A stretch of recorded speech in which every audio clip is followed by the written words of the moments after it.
May adlaw ni Uji boy. May adlaw may hapon tanan na eh. Napaluwas na ko subscribers na ko sa akong YouTube channel. CG7 o Joy Boy double apostrophe. Ang mga tinitong gitrabaho ng Uji boy. Magluto tag para panihapon sa boy. Kung na itong gisalon si Kuha. Ang unang gikuha kanina. Tulo ni Kabo. Usap ko. Ang nagipanitan ako ni. Pilder yung gamit ng panit. Pilder yung gamit ng panit eh. Para di malap-lahap ang kanang unod ba. May yung kuanjud timiton. Ano to? Pagkiwa na. Ito yung hiwa ko.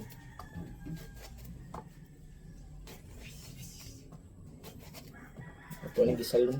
Di rin na ito. Parang sa buwan ng tubig. Tubig naman hindi kaluto.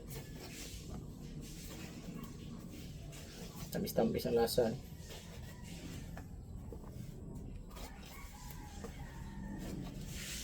Mabili niya ako ng similya dito. Bobo nga para ako pagwangon. Kaya di ba yun? Hapon nga di ba yun? Luto tayo si Kuan ba? Yummy kayo. Bye.